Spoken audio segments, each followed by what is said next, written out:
Então, depois dessa leitura de Filipenses capítulo 2, verso 1 ao 11, o tema da nossa mensagem de hoje é superando divergências para alcançar a unidade.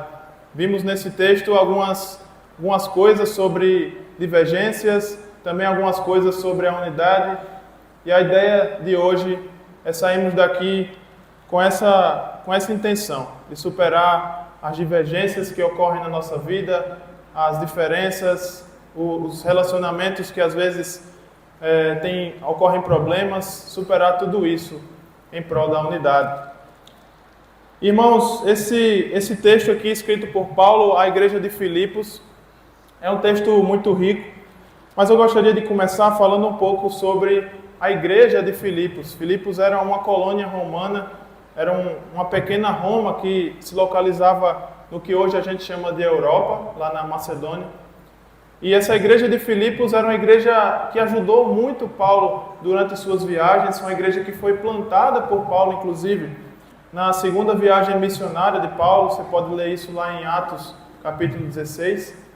E Filipos não só foi uma igreja que foi plantada por Paulo, mas, como eu já disse, uma igreja que apoiou o trabalho de Paulo, que ajudou financeiramente Paulo quando estava pregando o evangelho, principalmente na cidade de Corinto. Quando Paulo esteve preso em Roma, Filipos também ajudou Paulo financeiramente. Então era uma igreja que amava Paulo, assim como Paulo amava os filipenses. Apesar de ser uma igreja missionária, apesar de ser uma igreja que tinha suas qualidades, a igreja de Filipos também tinha alguns problemas. E Paulo, ele vai conversar com essa igreja através da carta de Filipenses para esclarecer alguns problemas que eles estavam passando. O primeiro problema que a gente encontra lá é em Filipenses capítulo 1, verso 27.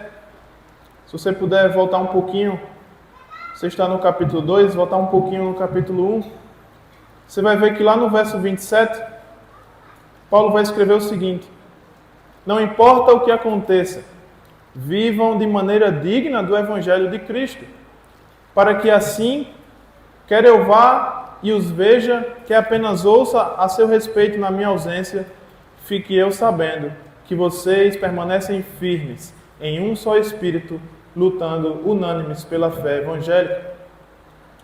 Então, a gente vê aqui que os irmãos estavam trabalhando na mesma causa, mas sem união. Os irmãos estavam trabalhando na mesma causa, mas não estavam lutando juntos pela mesma fé. E a grande pergunta é, será que isso pode acontecer hoje? Será que isso é um problema exclusivo da igreja dos Filipos, dos filipenses?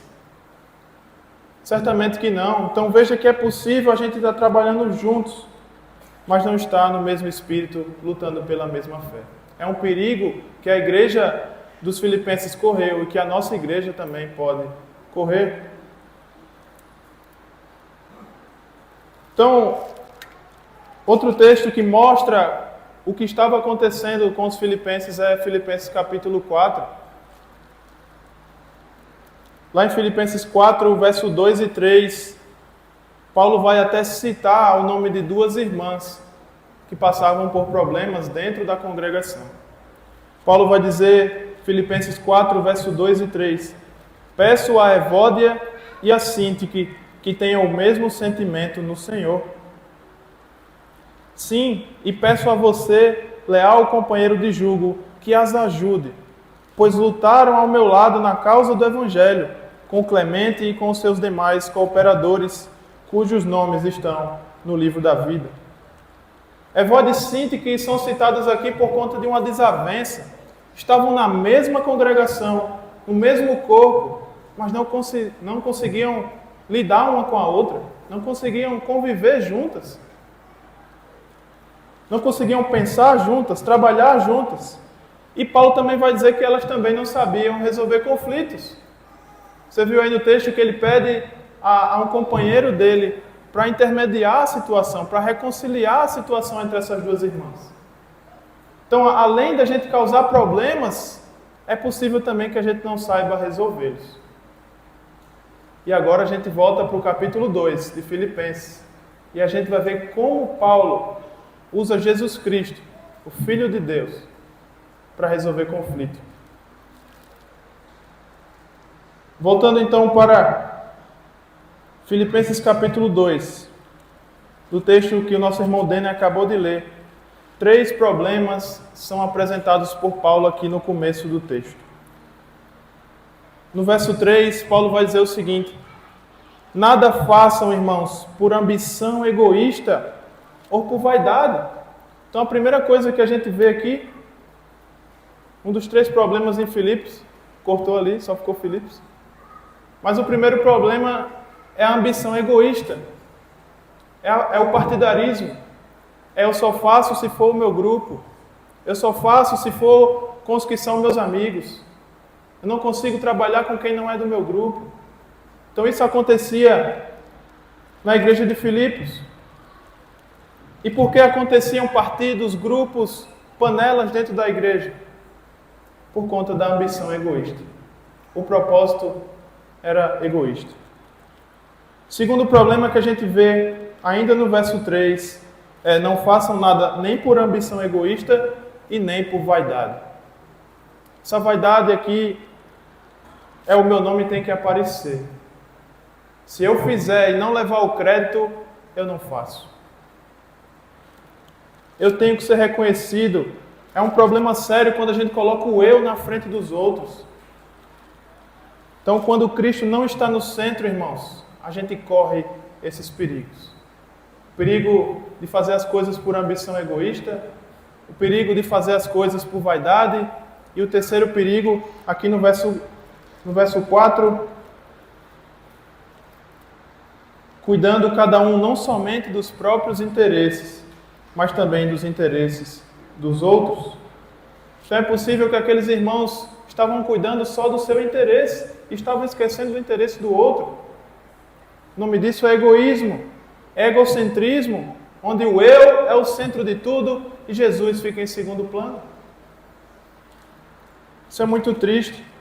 Só me interesso pelo meu interesse, só me interesso pelo meu bem-estar, não estou nem aí para o outro. Estou na igreja para me abastecer e não para oferecer. Estou aqui para ser servido e não para servir. Isso é um perigo que todos nós corremos. Esse era o espírito da igreja de Filipos. Irmãos, o que me chama a atenção aqui é que Paulo não era somente um apóstolo. Paulo somente era um servo de Deus, mas que não pegava a Escritura e ficava lendo, ficava fazendo teologia, mas Paulo aplicava a Escritura na vida das pessoas, em sua própria vida. Paulo vai usar então aqui o que para mim, irmãos, é o meu texto favorito da Bíblia, é um dos textos mais sublimes, mais profundos, mais sinceros sobre o sacrifício, sobre a obra de Jesus Cristo na cruz. E Paulo vai usar o exemplo de Jesus para resolver esse conflito. Verso 5 em diante, gostaria que você prestasse bastante atenção. Se você quiser até grifar, marcar na sua Bíblia, Paulo vai dizer: seja o modo de pensar de vocês o mesmo de Cristo Jesus, que apesar de ser Deus, não considerou que o ser igual a Deus era algo que deveria apegar-se, mas esvaziou-se a si mesmo, assumindo a forma de servo, tornando-se semelhante aos homens e, sendo encontrado em forma humana, humilhou-se a si mesmo e foi obediente até a morte, e morte de cruz. Por isso, por essa razão, por essa obediência, Deus o exaltou à mais alta posição e deu a Jesus Cristo o nome que está acima de todo nome, para que todo joelho se dobre nos céus, na terra e debaixo da terra, e toda língua confesse que Jesus Cristo é o Senhor, para a glória de Deus Pai. Está com dificuldade, irmão, de viver com alguém, de conviver com alguém? Está difícil se relacionar com aquela pessoa, de repente na sua família, na sua casa, no seu trabalho? A resposta de Paulo aqui é direta. Tenha em você o mesmo sentimento que Jesus Cristo teve. Se você acha que não dá, se você acha que não tem jeito mais, que não tem saída, resolver esse conflito, esse relacionamento, Paulo está dizendo, tenha o mesmo modo de pensar e de agir que Jesus Cristo teve. E aqui eu gostaria de mostrar a vocês o que a gente chamaria dos 5 degraus da humilhação de Jesus Cristo. Ele vai mostrar como Jesus Cristo se humilhou diante da humanidade. Como Deus se humilha através de Jesus Cristo para nos redimir, para nos salvar, para nos perdoar. O primeiro degrau dessa humilhação a gente viu no verso 6. Apesar de ser Deus, não se apegou a isso. Não considerou que o ser igual a Deus era algo que ele deveria se apegar. Jesus abriu mão dos seus direitos. O que seria se apegar aqui? Em algumas outras versões tem umas palavras diferentes. Mas esse se apegar aqui é quando você toma algo que não é seu. É quando você se apega a algo que o outro tem, que você deseja e vai lá e toma. E você pode estar se perguntando, mas Jesus era dono de todas as coisas. Ele é. Mas ele não considerou que isso era algo que deveria se apegar. Ele abriu mão dos seus direitos. Você já parou para pensar nisso? Você já parou para pensar que talvez você deva abrir mão dos seus direitos de sofrer o dano em prol de um relacionamento, de uma reconciliação? Jesus, sendo dono de tudo, abriu mão do seu poder, sendo rico se fez pobre, sendo Deus se fez homem, sendo rei dos reis se fez servo, sendo bendito eternamente se fez maldição, sendo santo se fez pecado. Jesus abriu mão dos seus direitos. Se nós achamos que estamos abrindo mão demais na hora de resolver um conflito, o Senhor está dizendo, tenha o mesmo sentimento que houve também em Cristo Jesus. O segundo degrau dessa humilhação de Jesus Cristo é que ele esvaziou-se a si mesmo. E note que ninguém o esvaziou. Ele esvaziou-se a si mesmo. Ele decidiu voluntariamente se esvaziar da sua divindade. Lá em João 1,14 vai dizer que o Verbo se fez carne. Ninguém o fez carne, ele se fez. Ele se humilhou. Ele se esvaziou. Um Deus tão grande que se esvazia a ponto de se tornar um bebê, uma criança. Que sente fome, que sente sede, que precisa ser limpado pela mãe. Esse é Jesus de Nazaré. Jesus cresceu em sabedoria, cresceu em estatura, cresceu em graça diante dos homens. Precisou ir para a escola. Precisou passar por tudo o que nós passamos. E a ideia de Paulo é essa. Se Jesus, sendo homem, abriu mão dos seus direitos, o que nós devemos fazer, irmãos? Sendo ele dono do mundo inteiro, precisou de um barco emprestado. Sendo ele detentor e criador de todas as coisas, precisou de um jumentinho emprestado para entrar em Jerusalém. Sendo ele o dono de tudo, não tinha onde reclinar a sua cabeça. Jesus se esvaziou. Terceiro degrau dessa humilhação de Jesus Cristo que Paulo está mostrando nesse texto é que Jesus, no verso 7, assumiu a forma de servo. Vocês já pararam para pensar nisso também? O cenáculo montado, os discípulos discutindo quem era o maior entre eles, quem era o mais importante. O que é que Jesus faz? Pega uma toalha, pega uma bacia com água e lava os pés daqueles discípulos, cheios de si, cheios de arrogância.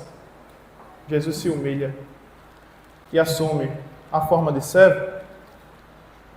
E em João 13, Jesus diz, vão e façam o mesmo.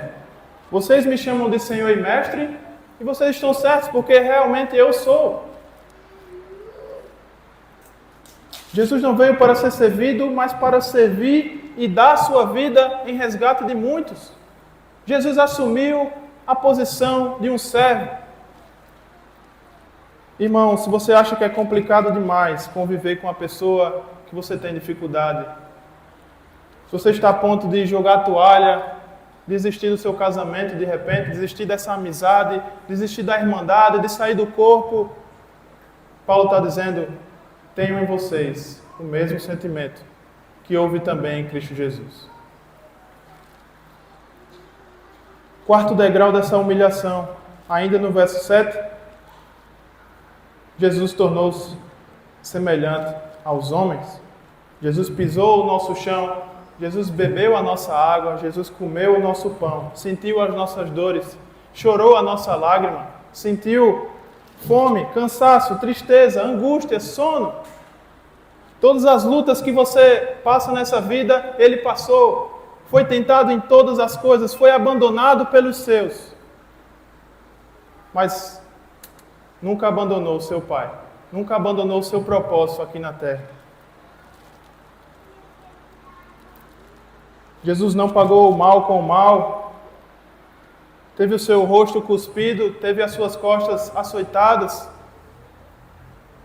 teve o seu lado transpassado. E a lição que fica, irmãos, tenham em vocês o mesmo sentimento que houve também em Cristo Jesus. O quinto e último degrau dessa humilhação, no verso 8, vai dizer: sendo encontrado em figura humana, humilhou-se a si mesmo e foi obediente até a morte, e morte de cruz.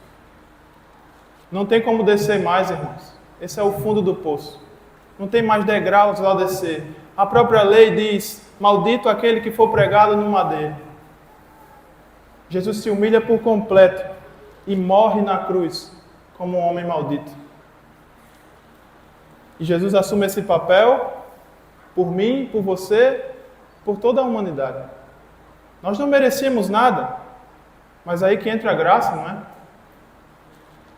Porque às vezes a gente, sendo perdoados por Jesus, lavado por suas feridas, pelo seu sangue, mantemos o perdão na nossa mão. Jesus teve que sofrer a mais profunda angústia de dizer: Pai, por que o Senhor me desamparou? Teve o sol escondido do seu rosto. Mas a gente acha difícil demais lidar com as pessoas. Tenham em vocês o mesmo sentimento que houve também em Cristo Jesus. Você pode estar pensando: tudo bem, mas eu não sou Jesus. Realmente não somos. Se tem uma coisa nesse texto que nós não podemos repetir, é morrer pelo outro e salvar os pecados dos outros. Isso só Ele pôde fazer. Mas o mesmo Espírito que ressuscitou Jesus Cristo da morte é o mesmo Espírito que habita dentro de você e dentro de mim, e habita dentro dessa igreja. E esse mesmo Espírito, irmãos, diz para nós: tenham o mesmo sentimento que houve também em Cristo Jesus. Para concluir a nossa mensagem, gostaria de mostrar agora não uma escada rumo à humilhação, mas Paulo vai mostrar aqui para nós a escada rumo à exaltação que Jesus Cristo fez. Jesus Cristo escalou esses 5 degraus apresentados aqui por Paulo. Primeiro, no verso 9, Deus o exaltou à mais alta posição. Justamente por conta dessa humilhação, Deus o exaltou à mais alta posição, deu a ele o nome que está acima de todo nome.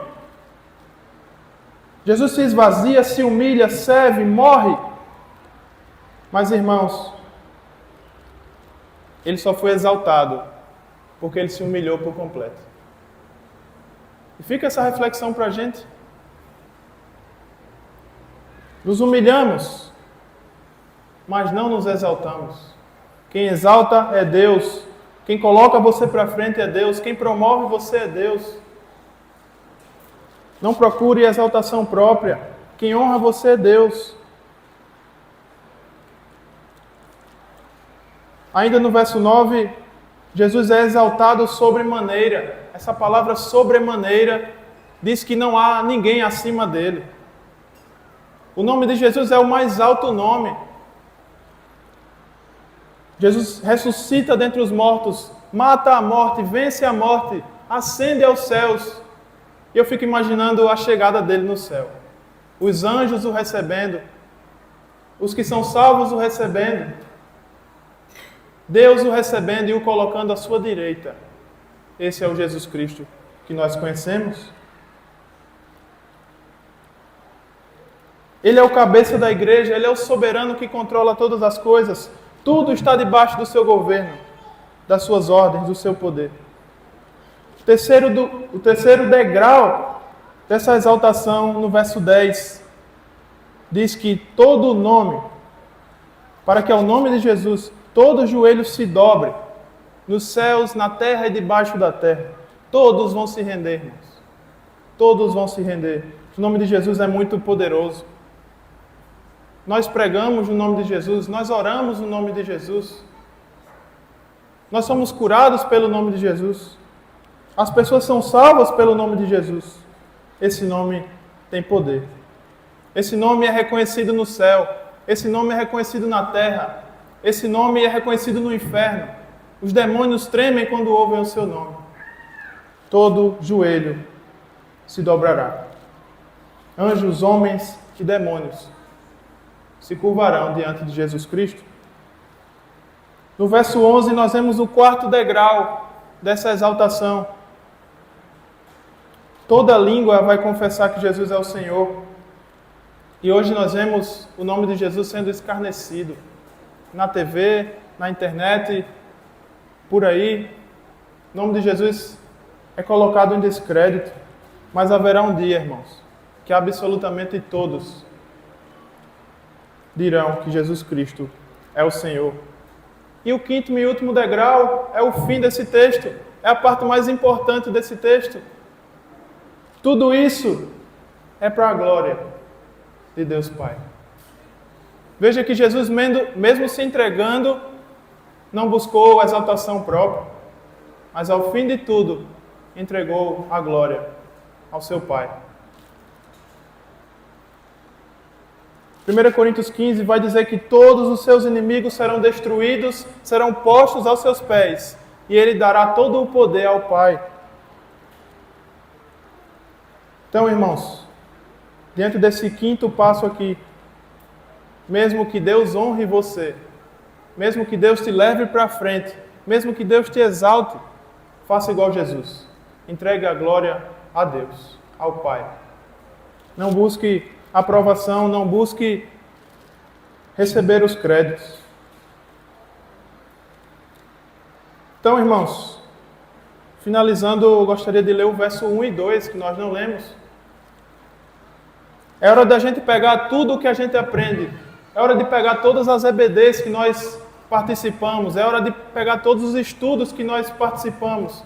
É hora de pegar todos os versículos que estão na nossa memória e colocar em prática.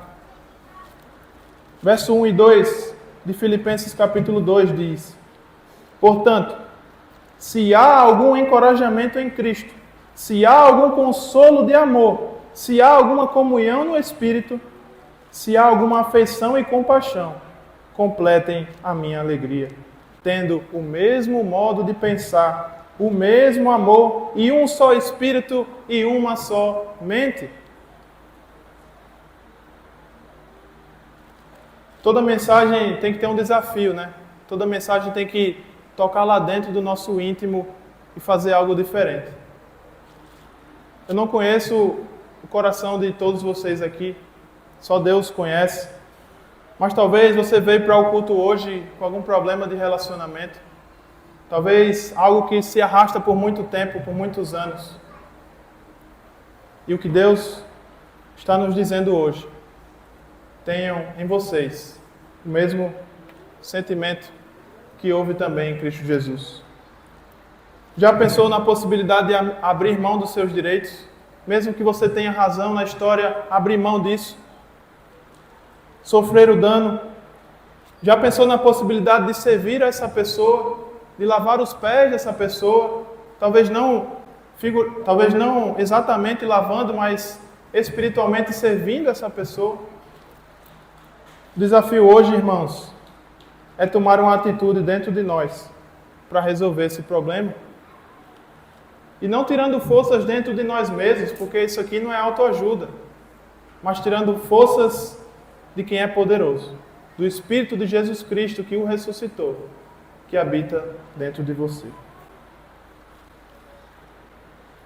Gostaria de encerrar essa mensagem orando e convido aqueles que quiserem ficar de pé para orarmos juntos.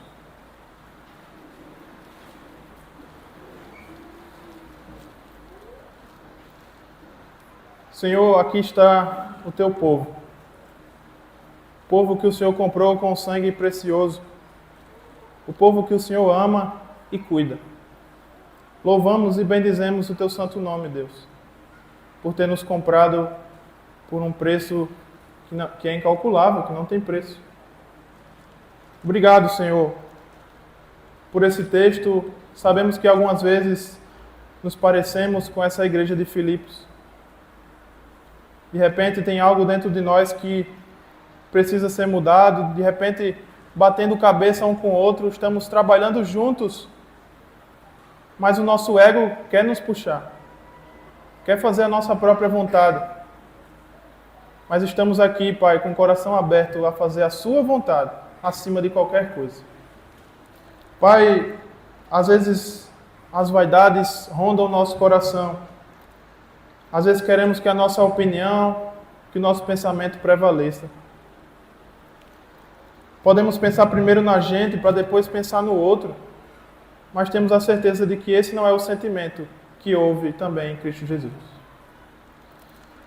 Tira os nossos olhos da vaidade, Pai. Tira e diminui o nosso ego, para que a gente possa ver somente ao Senhor e pensar no outro primeiramente. Permita, Pai, que sejamos restaurados, que o nosso coração seja completamente voltado ao Senhor. Nós cremos na Tua Palavra, nós cremos no Teu poder e sabemos que o Senhor irá nos ajudar a resolver qualquer tipo de conflito e relacionamento que temos ou que ainda teremos. É no santo nome de Jesus Cristo que nós pedimos isso ao Senhor, que intervenha na nossa vida, nos nossos relacionamentos, no nosso trabalho, na nossa família, na nossa casa, na Tua igreja, Senhor. No nome santo do poderoso Jesus Cristo, nome que está acima de todo nome, que nós te oramos hoje e sempre. Amém. Uma boa semana, meus irmãos. Fiquem com